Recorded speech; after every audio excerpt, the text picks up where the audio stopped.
Good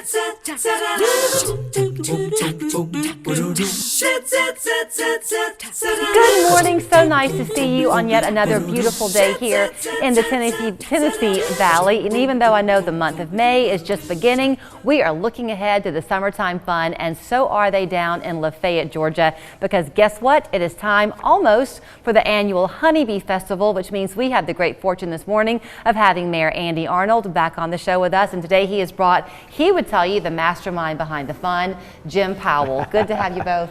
It's great to be here. Y'all are ready? We are. We're getting there, but we're ready. Could we put it on if it was this weekend? Probably not, but we're ready. How many years is this for the Honeybee Festival? This will be the fourth, and we've missed the last two, like just about everybody else, because of COVID. This is the fourth annual. Okay, so I'm sorry that my memory is short, but you're telling me that last year there was no Honeybee Festival? There was no Honeybee Festival last year? last Well, no wonder year. I'm so excited to have you back. Or the year before that. Yeah, it's great to see you. Which means I'm sure that y'all are going to pull out all the stops, right? Yes, to ma'am. make it a fun one. It's going to be a big event. It's going to be a huge weekend. Which is why you have Jim here this morning, because he's been working very hard, Jim, and you even brought your resident bee with you today. That's right. Yeah, we've got the honeybee with us today. We're really excited. We're getting started a little earlier this year for Honeybee Eve on the 3rd of June, and we'll start out with Common Ground to be playing that night, but we'll have a steak competition. Of course, the barbecue competition finishes out on Saturday, but steak competition on Friday night, and then the band playing, and just lots of great things. So we're kind of getting started a little early this year, but we're really excited about it. And then Saturday morning, man, we kick off with a bang. Over 200 vendors this year, and a great day with Connor Smith opening the evening act, and then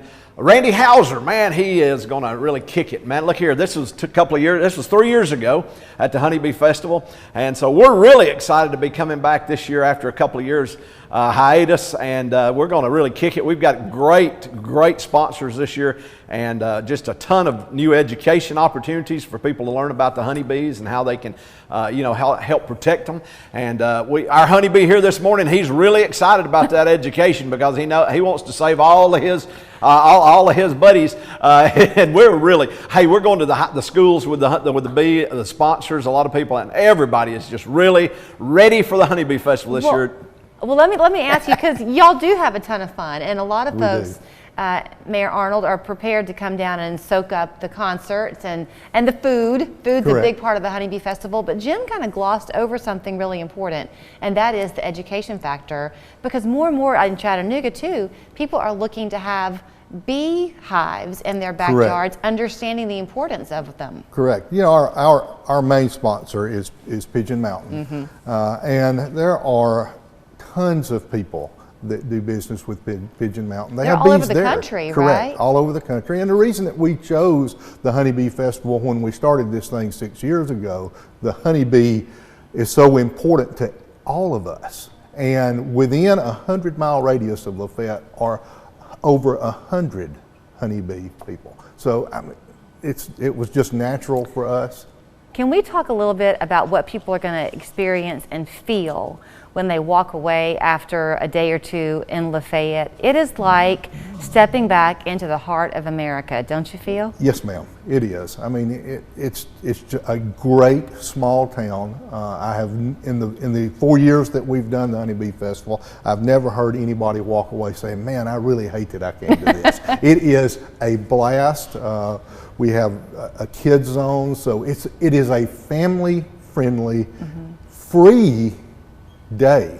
The only time that you have to spend money is when you pull up to one of the 200 vendors to get you a bite to eat or what they're selling. Let's talk about the bites to eat, because Jim, I imagine that there's a lot of chest pounding going on over the course of that 48 hours. People who are entering these competitions are serious about their barbecue, aren't they? Oh, they're very serious. They certainly are. And that whole time they're cooking. I mean, you talking about the look on their faces. When we get in there to start some of that judging, it's really great. But the great thing is that you don't have to just be at the competition to enjoy food, because we've got over 40 food vendors there in the festival.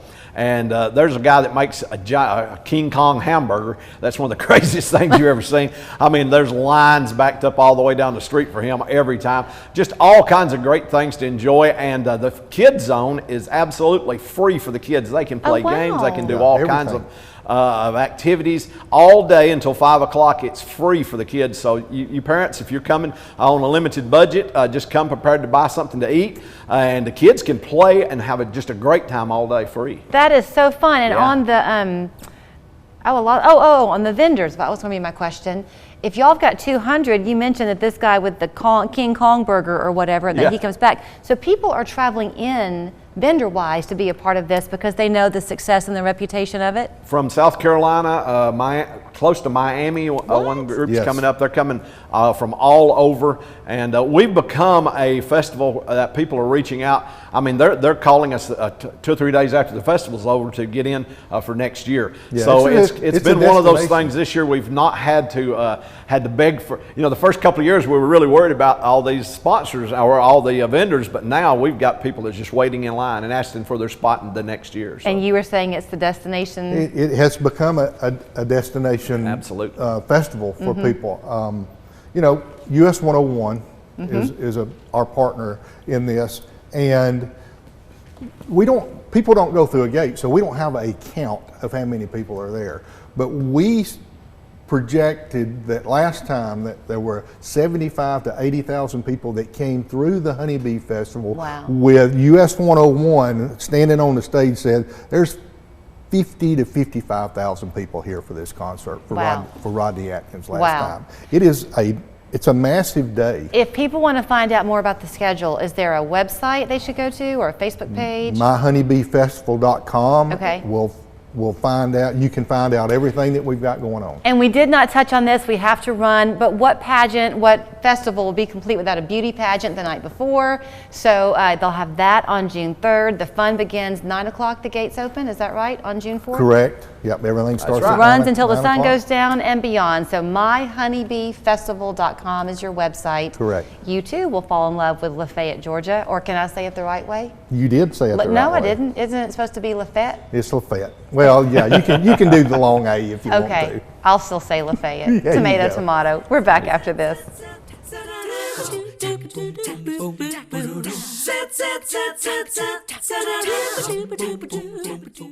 Money Saving Mania. This year alone, she's saved more than $10,000. Teach me all new Drew. Weekdays at 3 on Local 3.